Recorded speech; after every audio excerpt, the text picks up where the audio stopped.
आचार्य शांति सागर जी महाराज, कटनी की बात थी और कटनी में आचार्य शांति सागर जी महाराज ने विधि ली और निकल आए। और पंडित जगन मोहन लाल जी पंडित जी जो थे कटनी के प्रसिद्ध विद्वान हुए, वह अपने दरवाजे पर खड़े थे, भोजन के लिए टाइम था, प्रतिमाधारी थे वह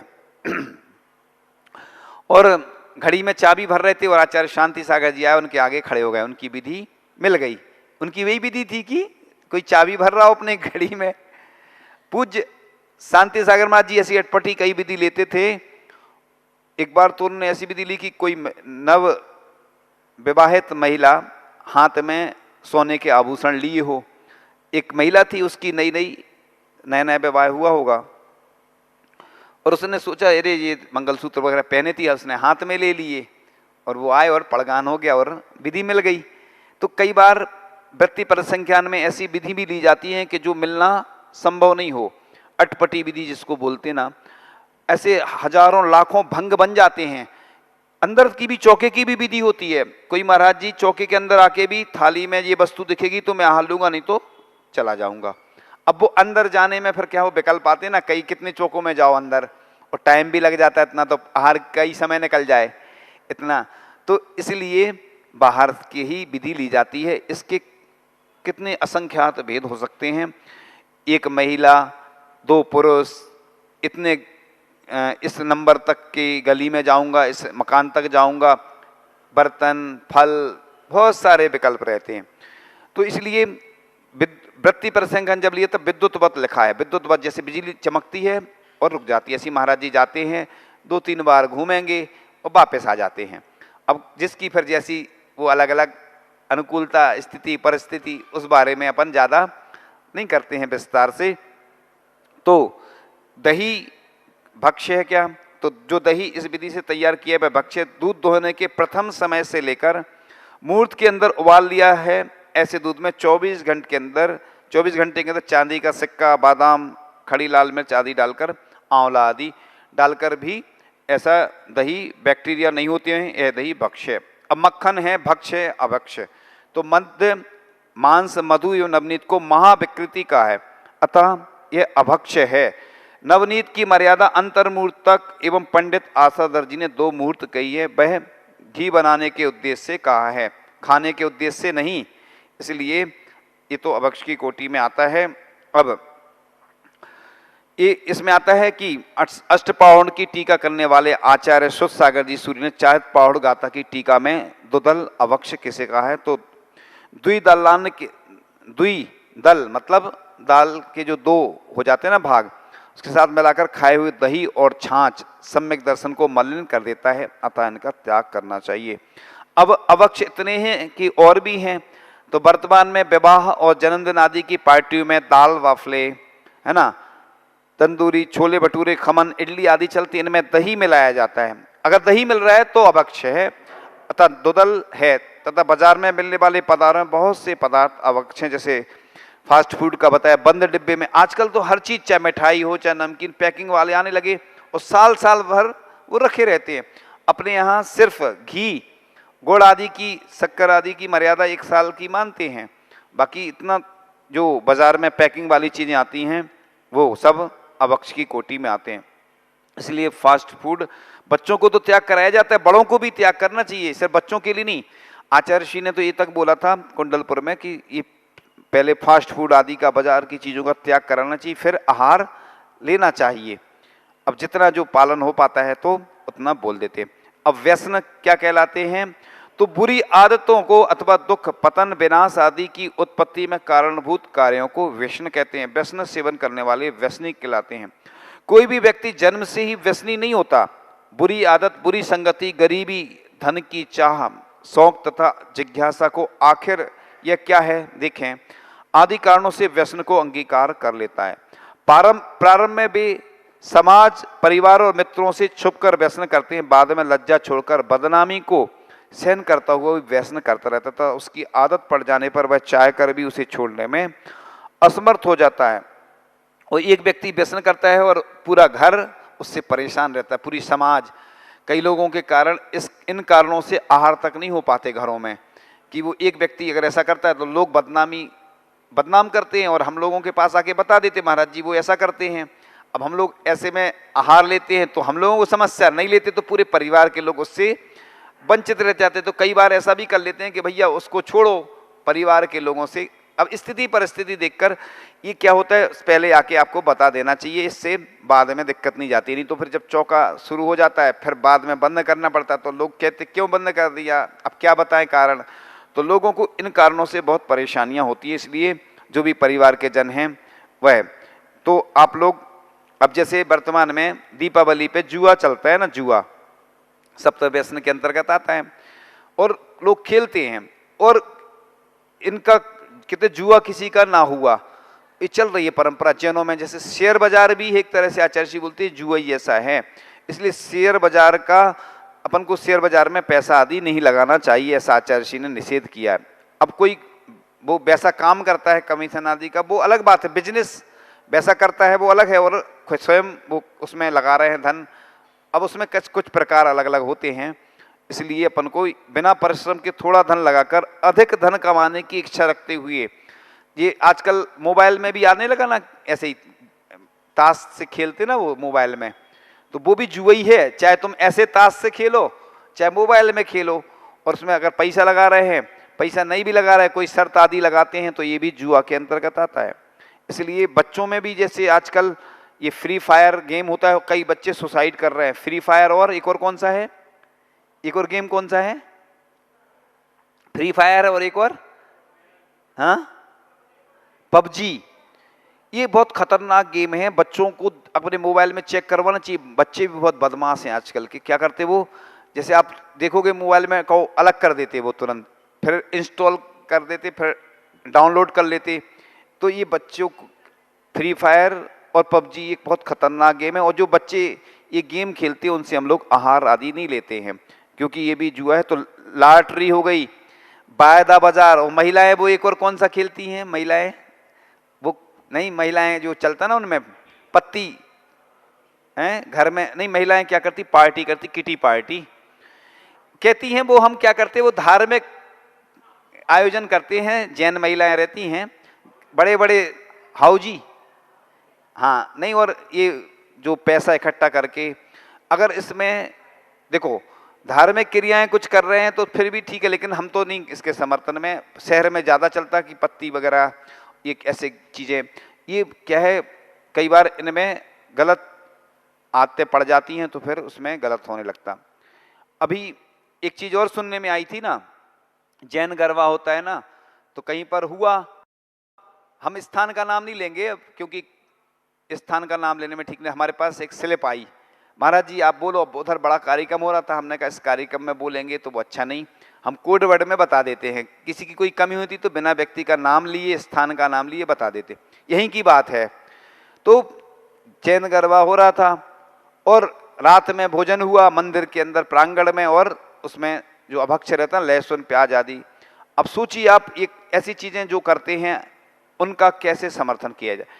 गरबा अलग चीज़ है, और इसके साथ साथ फिर इतनी सारी ये सब चीज़ें करना, ये सब अपनी जो पश्चिमी सभ्यता है उससे अपने यहाँ आता जा रहा है, और अपनी सभ्यताओं को भूलते जा रहे हैं। जो अच्छे कार्य हैं उनको तो भूलते जा रहे हैं, बुरी चीज़ें जल्दी प्रवेश कर जाती।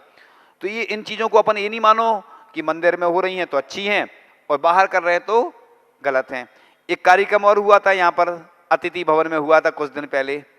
कौन सा हुआ था वो भी ठीक नहीं है, पहली बार हुआ वो, हम तो याद नहीं आ रहा हमें क्या बोलते उसको, कलश दशमी। तो ये पहली बार हुआ, तो महिलाएं आई, अब समझ में ही नहीं आता। एक बार हमने सुनाया था उदाहरण आप लोगों को, एक महिला से उसके ससुर ने कहा कि कुछ घोड़े के बाल ले आना, तो वो महिला गई तो घोड़े के कुछ बाल निकाल रही थी। एक दूसरी महिला ने देख लिया तो उसने भी निकाले उस घोड़े के बाल। ऐसे करते करते सब महिलाओं ने घोड़े के बाल निकाले तो वो घोड़े के बाल ही नहीं बचे। ऐसे ही एक राजा की आती ना, सवारी आ रही थी, तो राजा की सवारी आई थी, साफ सफाई हो गई, बिल्कुल साफ सुथरा, एक गाय आई उसने गंदगी कर दी। तो अब जो सेनापति वगैरह मंत्री थे तो उन्होंने देखा और लोग माला लिए खड़े थे राजा के लिए, स्वागत के लिए, सबकी माला छुड़ाई और गोबर के ऊपर डाल दी। अब राजा ने सोचा कि ये कौन सा नया धर्म स्थल बन गया, और लोग माला चढ़ाते गए, उसके ऊपर चढ़ाते गए। फिर पूछताछ हुई कि ये कौन सा स्थल है जहाँ पर माला चढ़ाई जा रही हैं। पूछताछ की, एक ने दूसरे से पूछा, फिर पूछते पूछते लास्ट में पता चला कि वो गंदगी कर दी थी, और लोगों ने देखा कि तो माला चढ़ रही है, तो देखते देखते लोग माला चढ़ाते गए। तो परंपराएं जो ऐसे आती हैं, जैसे घोड़े का उदाहरण दिया, घोड़े के बाल का, इसे देखते हुए कोई चीजें नहीं करना, क्योंकि ये सब अपन को मिथ्यात की ओर ले जाती हैं। तो जुआ जो होता है ना, क्रिकेट में भी जो सट्टा लगाते हैं ना 2020 मैच में, वो भी सट्टा के अंतर्गत आता है। कई लोग बर्बाद हो गए, इसलिए तो जो ये स्लोगन बनाया कि जुआ किसी का ना हुआ।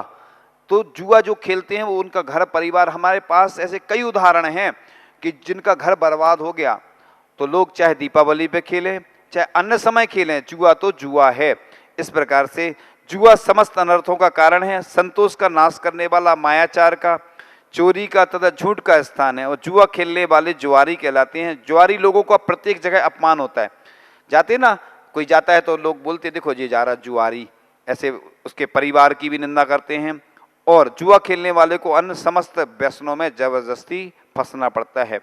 जीवन में एकमात्र जुआ खेलने से युधिष्ठिर को अपने भाइयों के साथ 12 वर्ष के लिए वनवास के दुर्दिन देखने पड़े। द्रौपदी का चीरहरण हुआ, और चीरहरण होते होते बचा। अतः जुआ कभी नहीं खेलना चाहिए और न प्रेरित करना चाहिए। और अब जुआ व्यसन त्याग के अतिचार भी हैं, शर्त लगाना आदि, और उनको देखना भी। कई बार तो ये होता जुआ खेलने वाले कम पकड़े जाते, खेलने वाले नहीं पकड़े जाते, देखने वाले पकड़े जाते। कई लोग कहते हम तो देख रहे थे, उससे मतलब नहीं होता, पुलिस पकड़ ले जाती। और देख भी रहे तो पुलिस पकड़ती है कि वो शक कर लेती ना कि ये यहाँ झूठ बोल रहे होंगे, हो सकता खेल रहे हों। तो इस प्रकार से आगे कुछ कुछ छोड़ देते हैं, क्योंकि ये तो आप लोग जानते हैं। अब मदरा आदि भी है। इस प्रकार से मदरा के बारे में तो आप लोग जानते हैं कि एक यहाँ मदरा पान सेवन करने वालों को नरकों में अन्न नार की जीभ संडासी से मुख फाड़कर बलपूर्वक उसमें उबलता हुआ ताम्र रस डाल देते हैं। एक बार शराब पीने से 25 मिनट तक आयु घट जाती है, अनेक प्रकार की बीमारियां होती हैं और धन का दुरुपयोग होता है। और आपने देखा शराब पीने वाला दूसरे घर में नहीं जाता, अपनी पत्नी को मारेगा, अपने बच्चों को मारेगा, और पुलिस को देखेगा तो उसका नशा उतर जाता शराबी का। यानी हम तो ये समझ में नहीं आता, हमें जो ड्राइवर वगैरह रहते हैं, गाड़ी चलाते हैं, शराब पीते हैं और कहाँ से कहाँ पहुँच जाते हैं, कैसे पहुँच जाते ये वो जाने और भगवान जाने, और नहीं तो किसी ना किसी गड्ढे में फिर पटक देते हैं वो। अब मनोरंजन के लिए तीर कमान तलवार छुरी भाली अस्त्र शस्त्र से प्राणियों को मारना छेदन बंद करना शिकार व्यसन कहलाता है। अब चोरी हमने कुछ कुछ छोड़ दिए बीच में, संक्षेप में बता रहे, शॉर्ट एंड स्वीट। अब किसी की रखी हुई गिरी हुई, जैसे कई बार पैसे मिल जाते हैं ना, लोग क्या करते हैं लाके मंदिर में डाल देते। अब वो ढूंढता हुआ आएगा तो अदत्ता दानम इस्तेम का है, मतलब अपन को या तो किसी को बता दो और फिर रख दो। अपने को मालूम है कि ये वस्तु फलाने की है तो फिर उठा सकते हैं, उसको दे सकते हैं। लेकिन अगर मालूम नहीं है, हम लोग भी मंदिर में से कोई पुस्तक लेते हैं तो कमेटी के लोगों को बताना जरूरी होता है, और कई बार बता नहीं पाते, बाद में भी बता देते हैं। जब महाराज जी के कमंडल का जल भी लेते हैं एक दूसरे महाराज जी का, तो हम बता के लेना पड़ता है, बाद में बताना पड़ता है कि हमने आपके कमंडल का उपयोग किया था, आपका जल लिया था। तो महाराज बिना पूछे, बिना उसके जानकारी दिए कोई भी वस्तु जब मुनि महाराज नहीं ले सकते, उस श्रावक लेता है। मिट्टी आदि की बात अलग है, झरने का जल महाराज जी ले लेते हैं, पिच्छी के लिए पंख आदि ले लेते हैं, कमंडल पहले पुराने समय में मिल जाते थे ना वन में, तो उठा लेते थे, क्योंकि वो अपने अहिंसा के उपकरण हैं और अहिंसा की रक्षा के लिए रहते, इसलिए मिट्टी ले सकते, झरने का जल ले सकते, बिना पूछे महाराज जी, बाकी और चीज़ें नहीं ले सकते। श्रावक को भी ऐसे ही, अब फल वगैरह नहीं तोड़ लेते आप लोग, तो उसका पैसा दे दो उसको, तो कोई दिक्कत नहीं। एक बार हम बिहार कर रहे थे तो किसी ने कुछ तोड़ा तो हमने कहा उसको पैसे देना, कहला कोई है नहीं तो उधर रख दो तुम पैसे, या जानकारी करके। अब गृहस्थों में और मुनि महाराज में बहुत अंतर भी होता है ना, इसलिए हाँ चोरी भी है, परस्त्री सेवन है, और भी जो हैं। तो इसके आगे चर्चा करते हैं कि चलता अब बासा भोजन, इसका भी बताना जरूरी है, क्योंकि कई लोग क्या है नहीं जानते। सुबह से क्या है जो बासी रोटी है लोगों को बहुत अच्छी लगती है, तो कई लोग खाते रहते हैं, और जो घर के लोग हैं वो भी सोचते कि चलो ठिकाने लग गया भोजन। ये ठीक नहीं है। देखो, बहुत दिन का बना अमर्यादित भोजन बासा भोजन कहलाता है। बासा भोजन जैसे ब्रेड, बिस्किट, टोस्ट, केक आदि इत्यादि आते हैं। बासा भोजन, और जो बाजार का केक आता है उसमें अंडा डलता है, इसलिए जो भी जन्मदिन मनाते हैं ना, तो बासा वो केक जो रहता है ना उसमें अंडा डलता है बाजार के में। ऐसे केक का जो भी खाते हैं या उपयोग करते हैं, या बच्चे अपने कहीं जाते हैं, अब आप लोग स्वयं देखें कि अपन को ऐसा करना चाहिए कि नहीं। अंडे का सेवन जिस चीज़ में हो वो बच्चे खाएंगे तो उनके अंदर कैसे संस्कार आएंगे, और अपन भी नहीं जाएं ऐसी जगह। इसलिए शुद्ध बनाने को मनानी है। जैसे जन्मदिन मनाते तो केक काटना नहीं, उसको काटो नहीं, बांटो, उसको व्यवस्थित करके। मिठाई बांटते ना, दीपावली पे बांटते हैं, कोई अपना कार्यक्रम होता है तो मिठाई बांटने को कोई मना नहीं है। मोमबत्ती बुझाना नहीं, मोमबत्ती की जगह दीपक जलाओ, है ना। अपने यहाँ पश्चिमी संस्कृति तो ये सिखाती है कि केक को काटो, मोमबत्ती बुझाओ, है ना, और चाकू से काटते हैं, क्योंकि वो काटना तो हिंसा का प्रतीक है। अपन तो केक को व्यवस्थित, केक माना होता है पिता का कलेजा। केक माने क्या होता है, इसलिए केक तो बोलना ही नहीं, बिल्कुल मधुरम बोलो, मधुरम मधुरम बोलो उसको, और उसको अगर व्यवस्थित करके सबको बांटो और मिठाई खिलाओ। और उस दिन महाराज जी भी बोलते ना कि जितने साल के हो गए उतने साल उतने कलशों से अभिषेक करो, उतने श्रीफल चढ़ाओ भगवान को, महाराज जी आदि को, उतने शास्त्र दान करो, और उतने दीपक से आरती करो, अच्छे अच्छे काम करो, तीर्थ यात्रा करो, गौशाला में जाके और क्या करो, गायों को गौग्रास खिलाओ। तो इस प्रकार से अच्छे तीर्थ क्षेत्र आदि की वंदना करो, धार्मिक क्रियाएं संपादित करो। तो चर्चा चल रही थी कि बासा भोजन को तामसिक आहार माना है। इसके सेवन करने से बुद्धि मंद होना, अज्ञान, पागलपन, कुरोग और पशु भाव की प्रवृत्ति बढ़ती है। इन्हीं भावनाओं के साथ जिनवाणी स्तुति करते हैं। जिनवाणी के ज्ञान ते सूझे लो कालो, सो वाणी मस्तक नमो सदा देतु हूँ धोख। हे जिनवाणी भारती माँ तो ही जपो दिन रैन, जो तेरी शरणाग है सो पावे सुख चैन। देव भजो अरिहंत को गुरु सेवा निर्गंध, दया धर्म पालो सदा यही मोक्ष का पंथ।